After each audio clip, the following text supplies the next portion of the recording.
The sky above the Valari homeworld had always been beautiful. It was a soft purple color during the day and turned into a deep blue at night. The two moons would rise together, and the Valari children would point at them and laugh. But today, the sky was not beautiful. Today, the sky was on fire. Una stood at the window of the central communication tower. She was the chief ambassador of the Valari people. Her silver skin reflected the orange glow of the burning cities below. Her large dark eyes, which usually showed kindness and wisdom, now showed only fear and sadness. "Ambassador, we have lost contact with the eastern provinces," said a young officer named June. His hands were shaking as he held the communication device. The Drek ships. They destroyed everything. Una closed her eyes for a moment. The eastern provinces had over 2 million Valari living there. 2 million souls. Gone in just a few hours. "Keep trying to reach the Galactic Council," she said. Her voice was calm, but inside, her heart was breaking. "We need help. We cannot fight the Drek alone." The Drek were a warrior species. They lived only to conquer and destroy. Their massive black ships had appeared in Valari space 3 days ago. At first, there were only 10 ships. The Valari defense fleet had tried to fight them, but the Drek weapons were too powerful. The Valari ships exploded like paper burning in a fire. Now there were hundreds of Drek ships in orbit around the planet. They were dropping bombs on every major city. They were landing soldiers in the countryside. The Valari military was brave, but they were losing badly. June worked at his communication station. His fingers moved quickly across the controls. "I am sending another message to the Galactic Council ambassador. This is our 20th request for help." Una nodded. The Galactic Council was made up of 12 of the most powerful species in the known galaxy. The Valari had been members of the Council for over 300 years. They had always followed the rules. They had always paid their taxes and contributions. They had helped other species when they needed it. Surely, the Council would help them now. The communication screen flickered. A face appeared. It was Ambassador Crix of the Tauran species. The Tauran were tall beings with blue skin and 4 arms. They were known throughout the galaxy for their military strength. "Ambassador Una," said Crix. His voice was formal and cold. "The Tauran High Command has received your request for military assistance." Hope filled Una's heart. The Tauran had the strongest fleet in the Council. If they helped, the Drek could be defeated. "Thank you, Ambassador Crix," said Una. "How soon can your ships arrive? Our people are dying. Every hour, thousands more are killed." Crix was silent for a long moment. His 4 arms crossed over his chest. "The Tauran High Command has decided that we cannot help you." Una felt like someone had hit her in the stomach. "What?" "But the Council Treaty says that member species must help each other in times of war. We have been loyal members for 3 centuries. The treaty also says that each species can decide if the risk is too great," said Crix. "The Drek are too dangerous. If we fight them, they might attack our worlds too. We have decided to protect our own people first. But our people will die." Una's voice rose with emotion. "We are not asking you to risk everything. Just send some ships. Just help us evacuate our civilians, please." Crix shook his head slowly. "I am sorry, Ambassador. The decision has been made. The Tauran will not involve themselves in this conflict. May your gods protect you." The screen went dark while Una stood there, unable to move. She had known Crix for 50 years. They had shared meals together. They had laughed together at council meetings. And now, he was leaving her people to die. "Ambassador," said June quietly, "I have the Nexan ambassador on another channel." The Nexan were small beings with green skin and large heads. They were known for their intelligence and their advanced technology. Perhaps they would help. Ambassador Yuna, said the next ambassador. Her name was Plix, and she looked uncomfortable. We have discussed your situation at the highest levels of our government. And? Asked Yuna. She was afraid to hope. We are very sorry for what is happening to your people, said Plix. But the Nexan cannot send military forces. Our ships are not designed for combat. And our scientists have calculated that the Drek would likely win any battle. We do not want to lose our ships for a battle that cannot be won. Then send us weapons, said Yuna. Send us technology. Send us anything that can help us fight. Plix shook her head. If we give you weapons, the Drek might see us as enemies. They might attack us next. We have decided to remain neutral in this conflict. Neutral? Yuna's voice was filled with disbelief. The Drek are killing innocent people. They are burning our cities. Children are dying. How can you remain neutral? It is the safest choice for our people, said Plix. I truly am sorry, Ambassador. I wish things were different. The screen went dark again. Over the next several hours, Yuna contacted every member of the Galactic Council. She begged and pleaded with each one. She reminded them of the treaties and agreements they had signed. She spoke of justice and morality. She cried and screamed and bargained, but the answer was always the same. No. The Keller species said they were too far away. The Mithran species said they did not have enough ships. The Gorvan species said they were already in a conflict of their own. The Rix Collective said that helping the Valari would not be profitable. One by one, they all refused. Yuna sat down heavily in her chair. Outside the window, she could see more fires starting in the distance. The Drek were getting closer to the capital city. Soon, they would be here too. Is there no one who will help us? She whispered. June looked at his screens. Ambassador, I have gone through the entire list of council members. They have all refused. What about the non-member species? Asked Yuna. There must be someone in this galaxy who has honor. Someone who cares about more than their own safety. June checked his records. There are several hundred non-member species, Ambassador. Most of them are too small or too weak to help. But there is one species that might be able to do something. Who? The humans, said June. They come from a planet called Earth. They only discovered faster than light travel about 5 years ago. They are very new to the galactic community. Yuna had heard of the humans. They were a strange species that came from a small blue planet on the edge of the galaxy.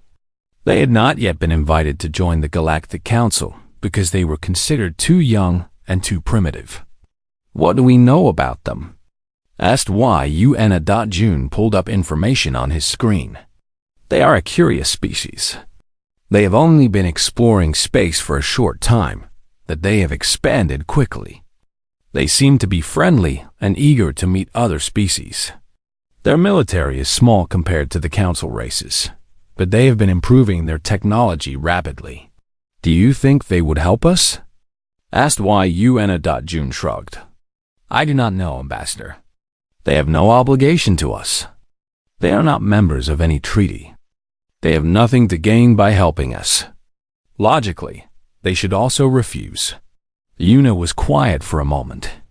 Then she stood up and walked back to the window. Below, she could see families running through the streets, trying to escape the approaching Drek soldiers.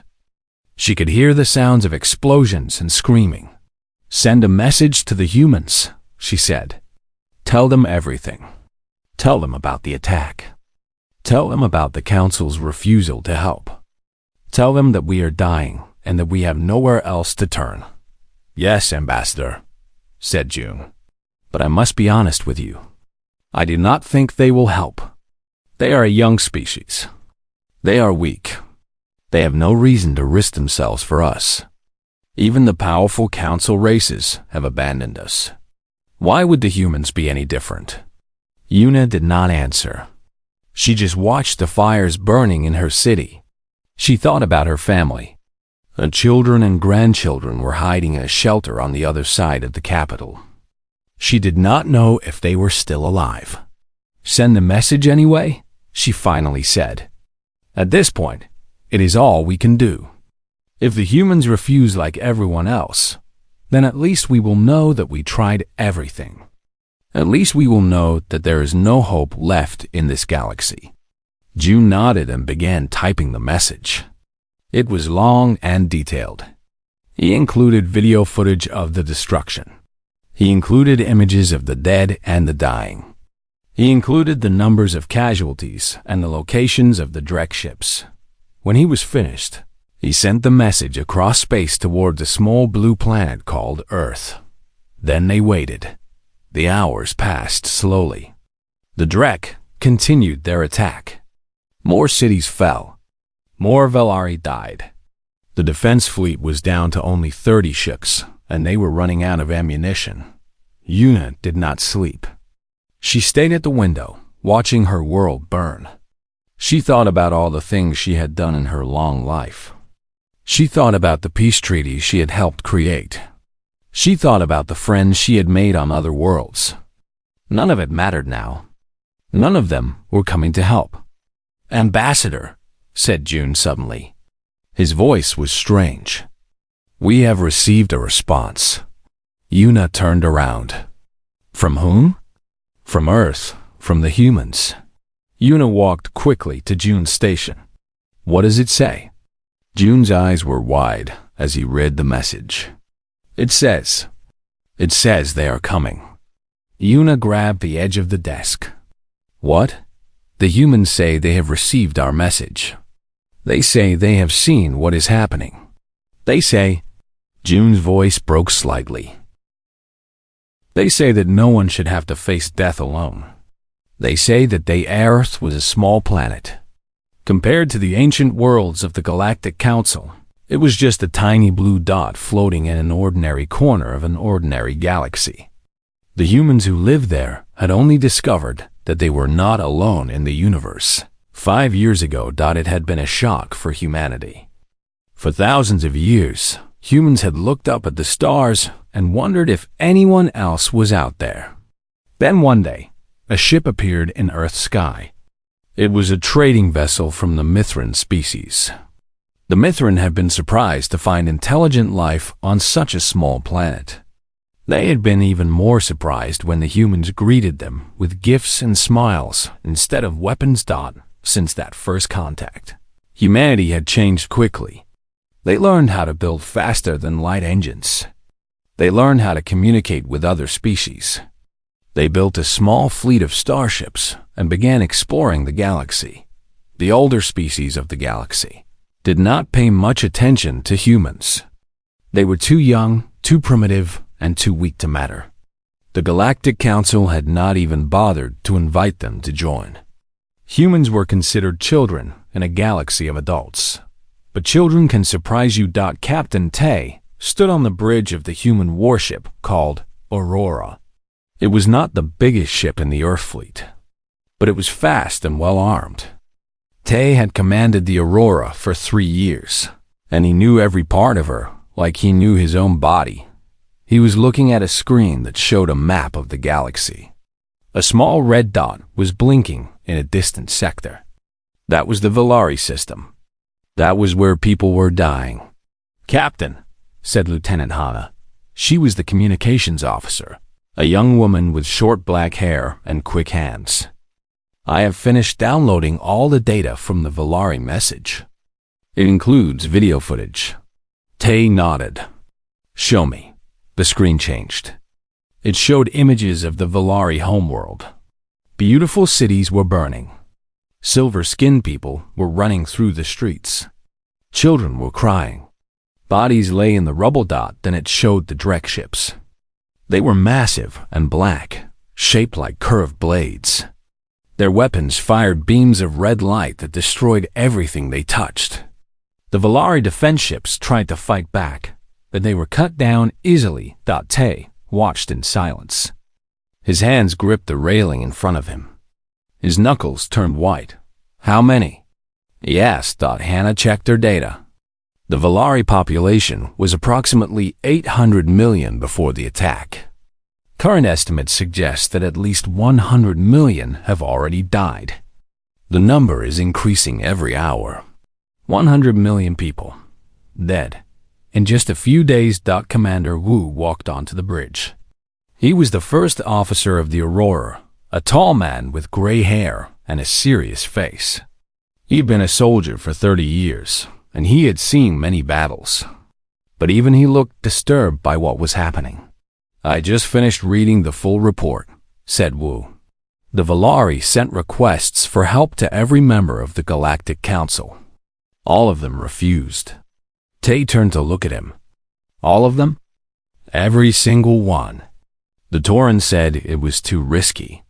The Nexans said they wanted to remain neutral. The others made similar excuses." Wu shook his head slowly. 800 million people are being slaughtered, and no one in this galaxy will lift a finger to help them. Hannah spoke up. "To be fair, Captain, the Drek are very dangerous.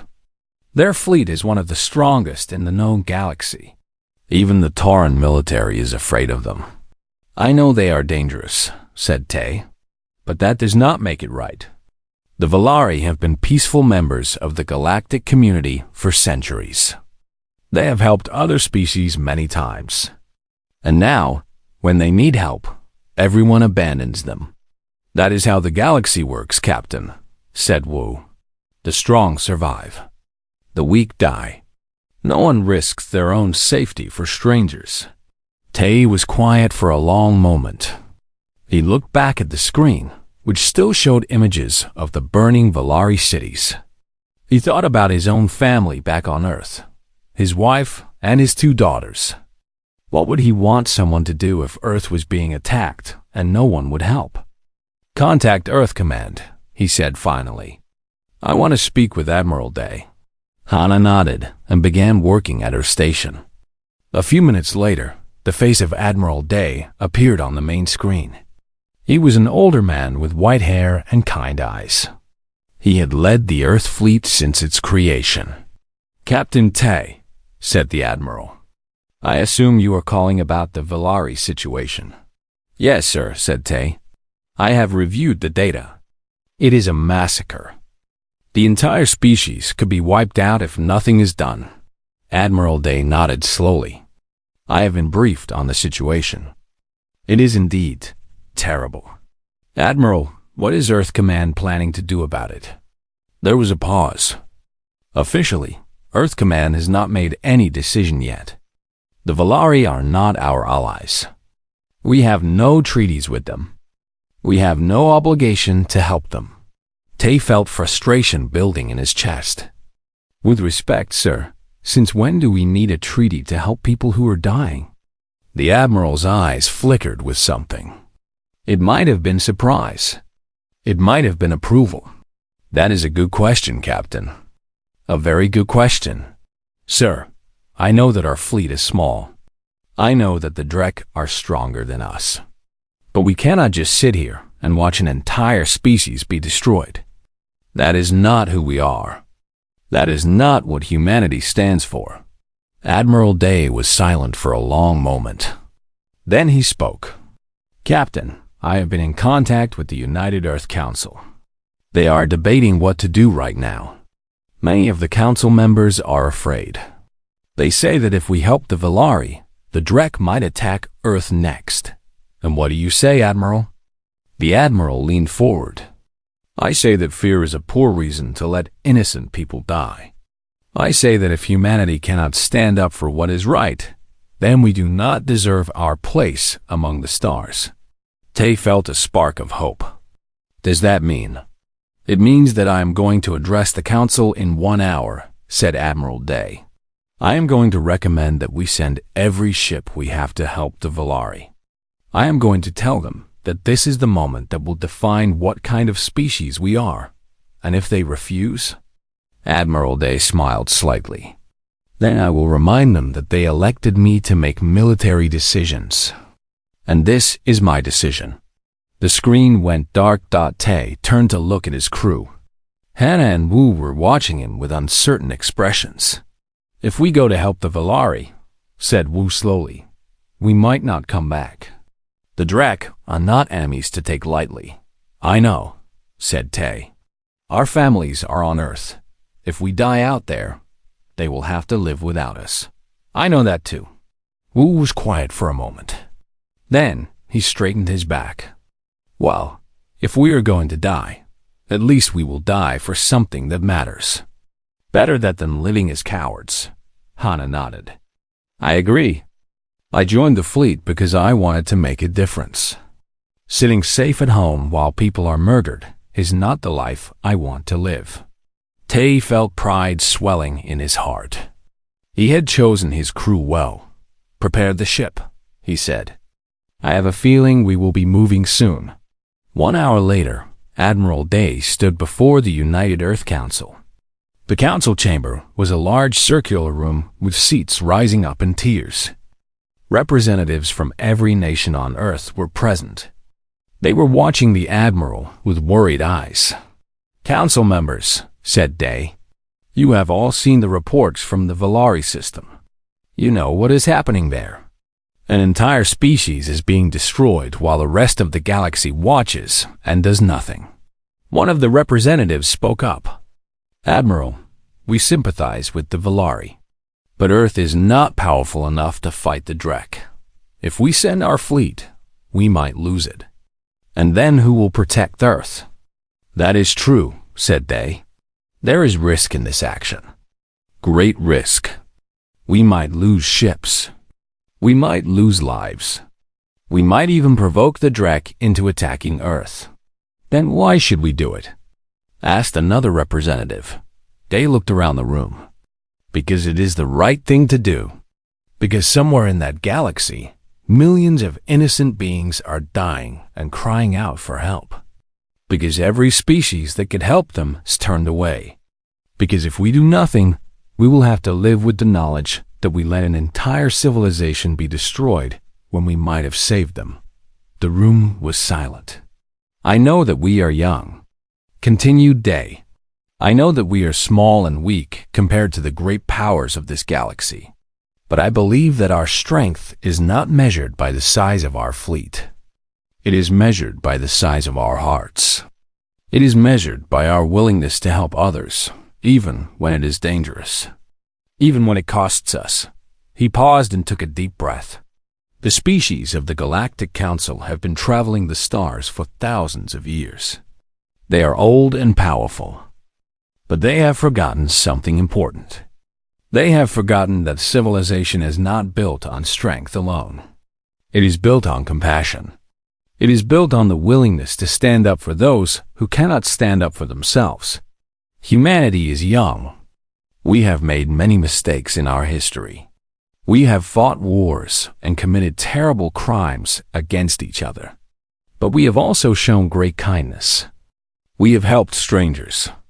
We have risked our lives for others. That is what makes us human. He looked directly at the council members. Today, we have a choice. We can stay safe and let the Valari die. Or we can send our fleet to help them and show the galaxy what humanity truly stands for. I know what I choose, and I ask you to choose the same. The room erupted in discussion. Council members argued back and forth. Some said it was too dangerous. The Earth fleet gathered in orbit around their home planet. It was not a large fleet compared to those of the great galactic powers. There were only 47 warships in total. The largest was the carrier Hope, which carried hundreds of smaller fighter craft. The smallest were the fast patrol ships that could move quickly through space. Admiral Day stood on the bridge of the Hope, watching as the last ships moved into formation. Behind him, through the massive windows, he could see Earth. The blue and green planet hung in space like a precious jewel. Millions of people down there were watching the fleet prepare to leave. Many of them were worried. Many of them were proud. All of them knew that their world might be attacked if this mission failed. General Sara walked up beside the Admiral. She was the commander of the ground forces, a small but strong woman with sharp eyes and a quick mind. She'd had trained soldiers for 20 years, and now she was about to lead them into the biggest battle of their lives. "All troops are loaded and ready, Admiral," she said.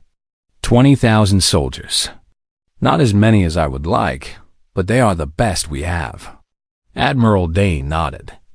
"It will have to be enough. The Valari need help now. We cannot wait to gather more forces." "The soldiers know the risks," said Sora. "I spoke to them before they boarded the ships. I told them that some of them might not come home." "Do you know what they said?" "What?" "They said it did not matter. They said that helping people who needed help was more important than their own lives. Some of them have children back on Earth. Some of them just got married. But they are all willing to go." Admiral Day felt his heart swell with emotion. "That is what makes humanity special, General. We are not the strongest species in the galaxy. We are not the smartest or the most advanced. But we care. We care about people we have never met. We are willing to sacrifice for strangers." Sora smiled slightly. "Let us hope that caring is enough to win this battle." On the Aurora, Captain Tay was giving final instructions to his crew. The ship was ready for departure. The weapons were loaded. The engines were warmed up. Now they just needed to wait for the Admiral's signal. "Captain," said Lieutenant Hana, "I have intercepted some communications from the Galactic Council species. Do you want to hear them?" "Go ahead." Hana played the messages. They were from various council ambassadors, speaking to each other about humanity's decision to help the Valari. "The humans are fools," said one voice. "They will be destroyed by the Drek. Their entire fleet will be wiped out." "It is a waste," said another. "They should have stayed on their little planet and minded their own business. Now they will learn why the rest of us refuse to get involved." "Perhaps it is for the best," said a third voice. "If the humans are destroyed, there will be one less species competing for resources." Tay listened with a tight jaw. He was not surprised by the messages. He had learned much about the galaxy in the past 5 years. He had learned that most species only cared about themselves. He had learned that the Galactic Council was built on selfishness and fear, not on cooperation and friendship. "They think we are going to die," said Commander Wu quietly. "Maybe we will," said Tay. "But at least we will die as humans, not as cowards." The Admiral's voice came over the fleet communication system. "All ships, this is Admiral Day. We are about to begin our journey to the Valari system. The trip will take 48 hours. During that time, I want every captain to prepare their crews for battle. Study the information we have about the Drek. Learn their tactics. Find their weaknesses." He paused for a moment. "I will not lie to you. This will be the most difficult battle any of us have ever faced. The Drek outnumber us. Their ships are more powerful than ours. By all logical calculations, we should not be able to win. But I have learned something in my many years of service. Logic is not everything. There is something that cannot be calculated. Something that numbers cannot measure. It is the fire that burns in the heart of a person who is fighting for what is right. It is the strength that comes from knowing that you are not fighting for yourself, but for others. The Drek fight because they want to conquer. They fight for power and greed. We fight because we want to save innocent lives. We fight because somewhere in that galaxy, millions of beings are waiting for someone to help them. That is our advantage. That is what will carry us through. Fleet, engage engines. We are going to save the Valari." The ships began to move. Their engines glowed bright blue as they accelerated toward the jump point. One by one, they entered faster than light travel and disappeared from Earth's orbit, back on the Valari homeworld. The situation was getting worse. Ambassador Yuna had moved from the communication tower to an underground bunker. The capital city was now surrounded by Drek forces. The streets above were filled with enemy soldiers. The last defenders of the city were fighting desperately, but they were being pushed back every hour. Jun sat at a small communication station in the corner of the bunker. He was trying to maintain contact with the remaining Valari forces across the planet. The news was not good. The western continent has fallen, he reported. General Cho and his forces held out for 3 days, but they ran out of ammunition this morning. The survivors have scattered into the mountains. Yuna closed her eyes. General Cho had been her friend for many decades. She hoped he was still alive, hiding somewhere safe. But she knew the chances were small. What about the southern islands? She asked. Still holding, but barely. The Drek are focusing most of their forces on the main continent. The islands are isolated, so they have not been hit as hard. But it is only a matter of time. A young Valari woman entered the bunker. Her name was Mina, and she was Yuna's assistant. Her silver skin was covered in dust and her clothes were torn, but she was alive. Ambassador, said Mina, I have news from the shelters in the eastern part of the city. They need food and water. They have over 5,000 civilians hiding there, including many children. Yuna felt the weight of responsibility pressing down on her. She was the leader of her people now. The president and most of the government officials had been killed in the first days of the attack. She had to make decisions that would affect the survival of her entire species. We have some supplies stored in Warehouse 7, she said. Send a team to retrieve what they can and bring it to the shelters. Mina nodded and left to carry out the order. Jun looked up from his station. Ambassador, I have been monitoring long-range sensors. The Drek have brought in more ships. They now have over 500 vessels in orbit. 500 ships. The Valari defense fleet was down to less than 20 functional ships. They were completely outmatched. Have you received any updates from the humans? Asked why, Jun checked his data. Their fleet entered faster than light travel approximately 6 hours ago. They should arrive in about 42 hours. 42 hours. Could the Valari survive that long? The bunker shook as explosions sounded from above. Dust fell from the ceiling. The lights flickered. They are getting closer, said Jun. His voice was calm, but Yuna could see the fear in his eyes. We will hold, said Yuna. We have to hold. Help is coming. In another part of the city, a group of Valari soldiers were fighting in the ruins of what used to be a school. Their leader was a young officer named Yong. He had only been in the military for 2 years. He had joined because he wanted to serve his people, not because he wanted to fight. But now he was fighting for his life. Stay behind cover, he shouted to his soldiers. Do not expose yourselves unless you have a clear shot. The Drek soldiers were advancing through the rubble. They were tall creatures with dark gray skin and multiple eyes. Their bodies were covered in natural armor that was hard to penetrate with standard weapons. They moved in coordinated groups, covering each other as they pushed forward. Yong fired his weapon at one of the Drek soldiers. The shot hit the creature in the chest, but it only staggered for a moment before continuing forward. It would take several shots to bring down even one of them. We are running low on ammunition, reported one of his soldiers. A young woman named Bora.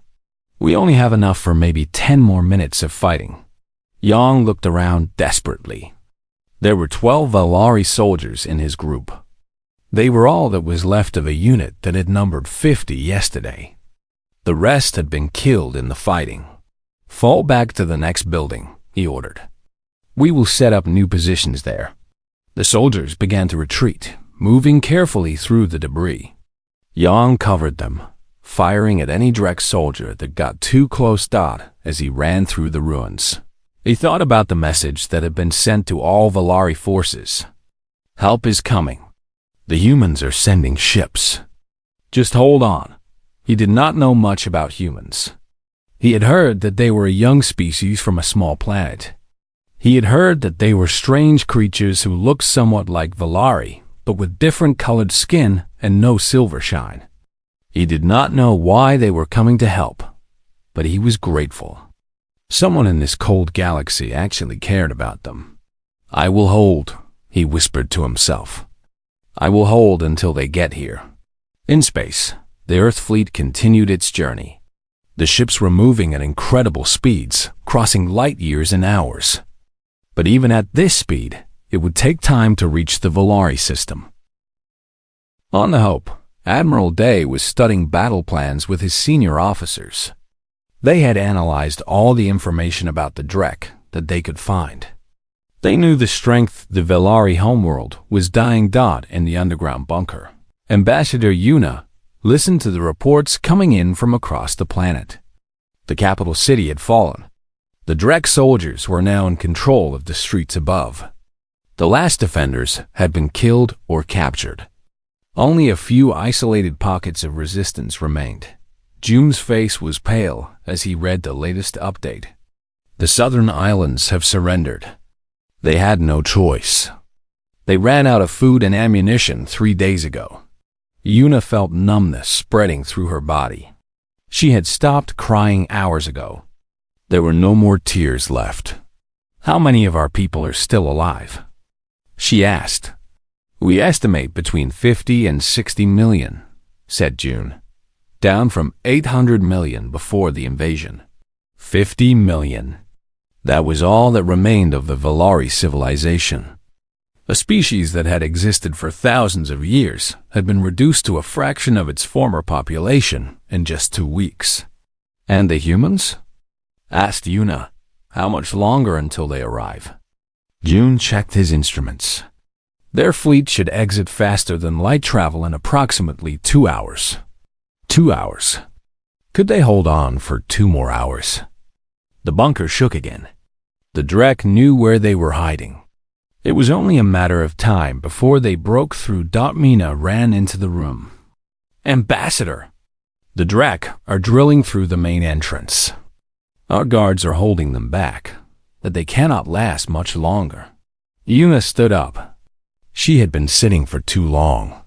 Her body was tired, but her mind was still sharp. "How many guards do we have?" 15, said Mina, "and about 40 civilians hiding in the lower levels.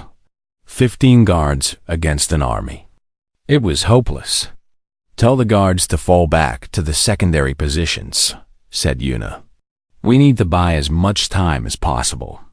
"Ambassador, we should evacuate you," said June. "There is a tunnel that leads to the old sewer system. You could escape." Yuna shook her head. "I will not leave my people. If we die here, we die together." Outside the bunker, the Drek soldiers continued their assault. They had found the hidden entrance and were using plasma drills to cut through the heavy metal doors. Their commander, a massive warrior named Krath, watched with satisfaction. "The Valari leader is inside," said one of his officers. "Once we capture her, the resistance will collapse completely." "Good," said Krath. "The conquest of this world is almost complete. Soon we will move on to the next planet." A soldier ran up to Krath with a communication device. "Commander, we are receiving reports from our orbital fleet. They have detected new ships entering the system." Krath frowned. "What kind of ships? Galactic Council vessels?" "No, sir. The markings are unknown.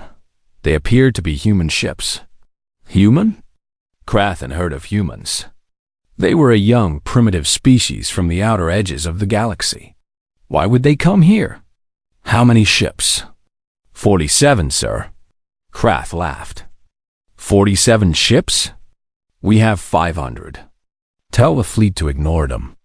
They are not a threat."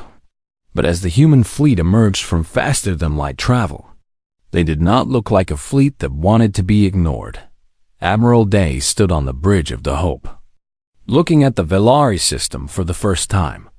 The planet was beautiful, with purple skies and green continents. But it was surrounded by hundreds of black Drek warships, like vultures circling a dying animal. "All ships report successful arrival," said his communications officer. The fleet is in formation and ready for orders. Admiral Day took a deep breath. This was the moment. This was what they had come for. Open a communication channel, he said. Broadcast on all frequencies. I want everyone to hear this. The channel opened. Admiral Day's voice would be heard by every ship in the system, Drek and Valari alike.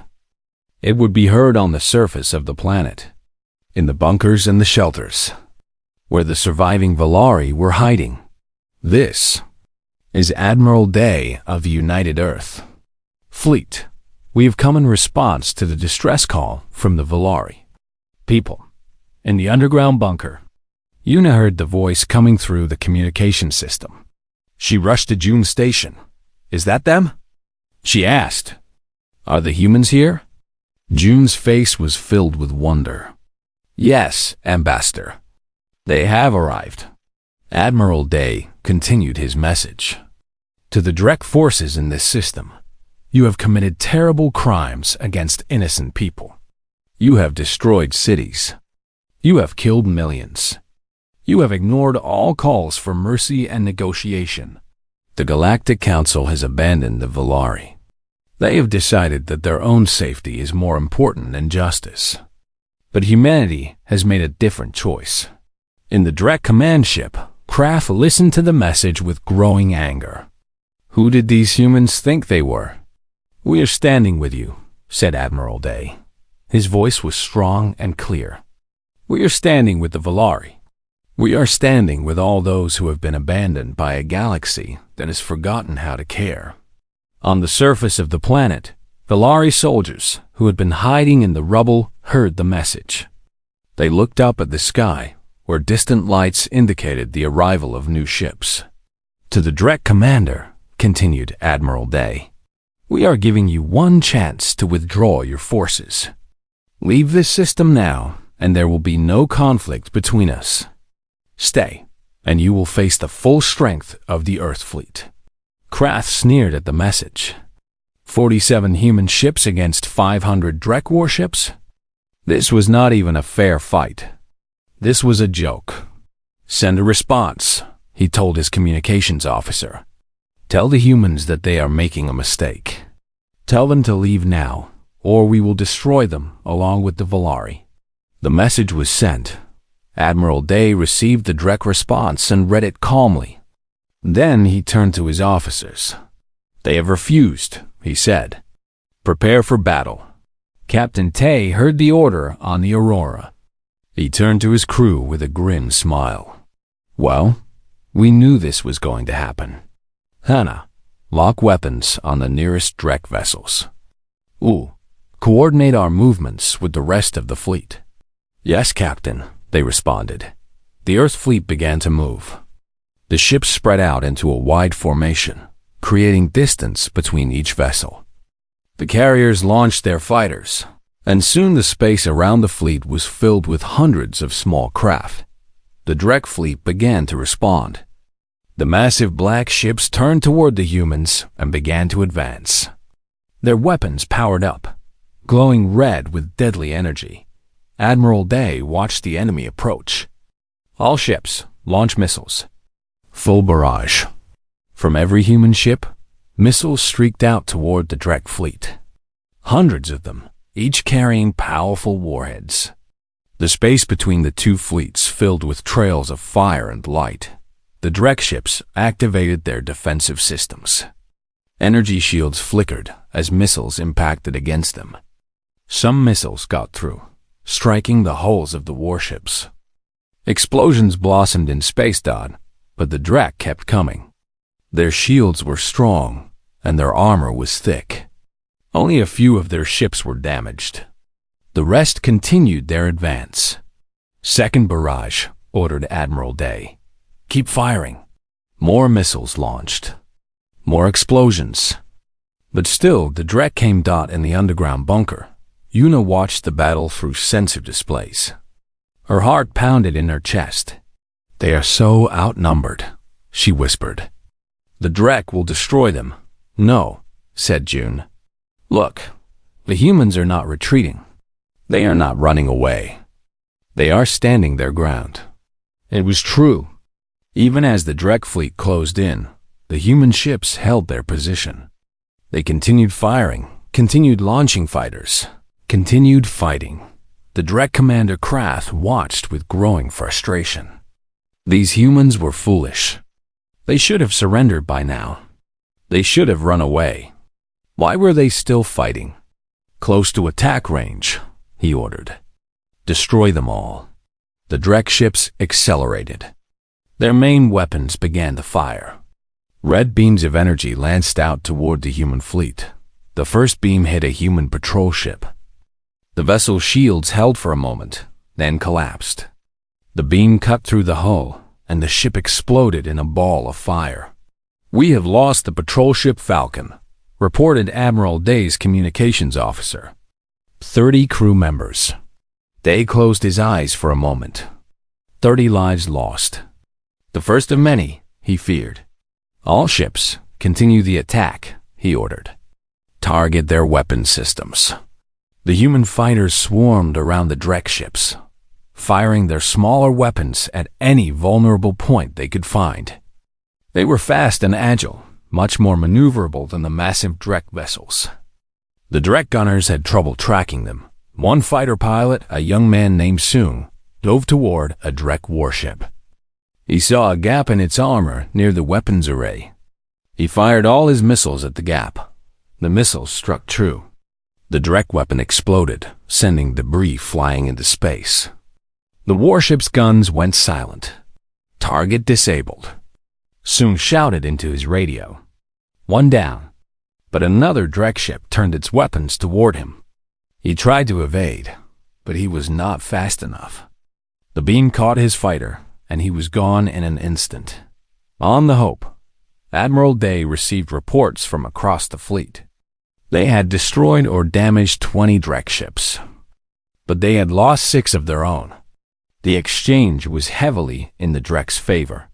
"Admiral, we cannot sustain this rate of losses," said one of his officers.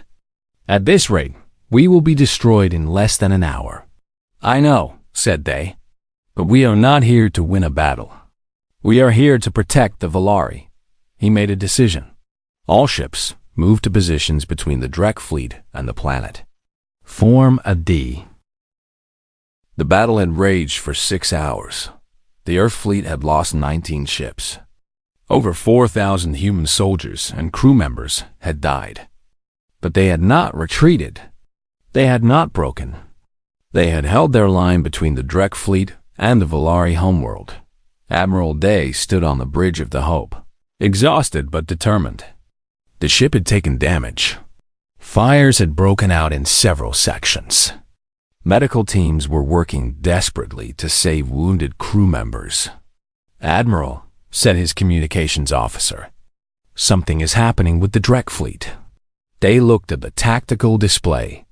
The Drek ships had stopped their advance. They were holding position, not attacking but not retreating either. "What are they doing?" asked Day. "I am not sure, sir. Wait. We are receiving a communication from the Drek command ship." The face of Commander Krath appeared on the screen. His expression was strange. It was not the confident sneer that they had expected. It was something else. Something like confusion. "Human Admiral," said Krath, "I have been fighting wars for 40 years. I have conquered dozens of worlds. I have faced many enemies. But I have never seen anything like you." They waited silently. "Your ships are smaller than ours. Your weapons are weaker. You had no chance of winning this battle. And yet, you stayed. You fought. You died. For people who are not even your own species." Krath leaned forward. "Why? I do not understand. What do you gain from this?" Admiral Day met the Drek commander's eyes. "We gain nothing. We do this because it is right. We do this because the Valari needed help, and no one else would give it." "That is foolish," said Krath. "In this galaxy, the strong survive and the weak perish. That is the way of things." "That may be the way of your galaxy," said Day. but it is not the way of humanity. We believe that the strong should protect the weak. We believe that compassion is more valuable than conquest. We believe that life, all life, has worth. Krath was silent for a long moment. Then he spoke again. My fleet has suffered significant damage in this battle. Many of my ships have been destroyed or disabled. My soldiers are tired. My supplies are running low. He paused. I could still defeat you. I could push through your line and finish what we started. But it would cost me more than I am willing to pay. Admiral Day's heart began to beat faster. Was this possible? I am ordering my fleet to withdraw, said Krath. We will leave this system and return to our own space. The Valari will survive. Day could barely believe what he was hearing. Why? You said yourself that you could still defeat us. Krath's expression shifted. For just a moment, he almost looked like he was questioning himself. Because in all my years of war, I have never met an enemy who fought like you. You were willing to die for strangers. You stood your ground when any rational being would have fled. That is something I do not understand. And I have learned that when I do not understand something, it is wise to be cautious. He straightened in his chair. The Drek will leave. But know this, human admiral. We will be watching you. We will see what kind of species you truly are. The screen went dark. For a moment, there was silence on the Bridge of the Hope. Then someone cheered. Then another. Soon, the entire crew was shouting with joy. Admiral Day slumped against the railing. They had done it. Against all odds, they had done it. On the Valari homeworld, the news spread like wildfire. The Drek were leaving. The humans had saved them. The nightmare was finally over. In the underground bunker, Ambassador Yuna collapsed to her knees. Tears streamed down her face, but these were tears of relief. Tears of gratitude. They did it, she whispered. They actually did it. June was laughing and crying at the same time. I did not think it was possible. I did not believe it. Mina hugged Yuna tightly. We are alive. Our people are alive. Above them, the heavy doors of the bunker were finally opened. Sunlight streamed in for the first time in days. Valari soldiers and civilians emerged from their hiding places, blinking in the brightness. They looked up at the sky. The Drek ships were moving away, their black shapes growing smaller and smaller. And among them, they could see the human ships.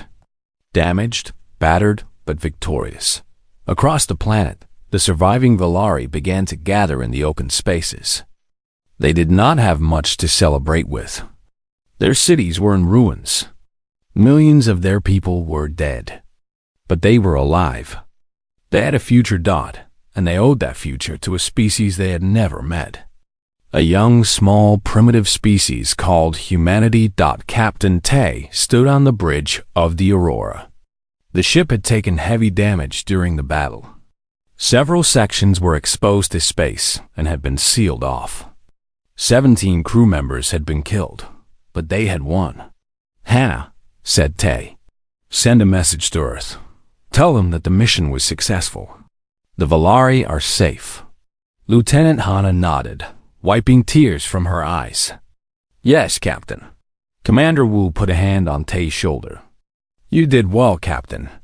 We all did well. Tay shook his head. We lost good people today.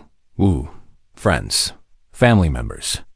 It will be a long time before we can truly celebrate. Yes, said Wu, but their deaths meant something. They died saving an entire species. That is a death worth having. Over the next few days, the human fleet began the long process of assisting the Valari. They brought medical supplies and food from their ships. They helped search for survivors in the rubble of destroyed cities. They provided engineers to help restore basic services like water and power. Ambassador Yuna worked closely with Admiral Day. Together, they coordinated the relief efforts. It was a massive task. 60 million Valari had survived, but many of them were injured, homeless, or traumatized. "We cannot thank you enough," Yuna told Day during one of their meetings. "Your people have given us everything. You sacrificed your lives for us. How can we ever repay such a debt?" Day smiled gently. "There is no debt, Ambassador. We did what any decent species should do. We helped our neighbors in their time of need. But the rest of the galaxy did not help. The Council abandoned us." "Then the rest of the galaxy was wrong," said Day. "And perhaps, after seeing what we did here, some of them will reconsider their choices." He was right. News of the Battle of Valari spread across the galaxy like a wave. Every species, from the great powers of the Galactic Council to the smallest independent worlds, heard the story of how humanity had defied the odds to save the Valari. The reactions were mixed. Some species dismissed it as foolishness. Humans were young and naive, they said. They would learn eventually that the galaxy was a cruel place where only the selfish survived. But others saw something different. They saw a species that was willing to sacrifice for strangers. They saw courage and compassion in a galaxy that had forgotten what those words meant. On the Tauran homeworld, Ambassador Crix watched the reports with a troubled expression. He had refused to help the Valari. He had called it too risky. But the humans, who were weaker than the Tauran in every measurable way, had gone anyway. And they had won. What did that say about the Tauran? What did it say about him? For the first time in his long career, Crix felt something he had not felt in centuries. He felt ashamed dot on the Nexan homeworld. Ambassador Plix had similar thoughts. Her species prided themselves on their intelligence. They made decisions based on logic and calculation. But the humans had done something that defied logic. They had risked everything for beings they did not know, simply because it was the right thing to do. Was compassion illogical? Or had the Nexan been missing something important all along? Across the galaxy, discussions began. Species that had ignored the Valari's plight now questioned their choices. Some began to wonder if there was a better way to live. A way that was not based solely on self-interest and fear. Months passed. The Valari homeworld slowly began to recover. The ruins were cleared. New buildings rose from the rubble. Refugees returned from hiding places in the mountains and forests. Humanity helped every step of the way. They sent more ships with supplies. They sent engineers and doctors and teachers. They asked for nothing in return except friendship. A memorial was built in the center of the Valari capital. It was a tall pillar of white stone, inscribed with the names of every human who had died in the battle. At its base was a simple inscription. They came when no one else would. They stood when no one else would. They gave their lives for strangers. May we never forget. Every year, on the anniversary of the battle, Valari from across the planet gathered at the memorial. They brought flowers and candles and tears. They told their children stories about the humans who had saved them. They made sure the memory would never fade.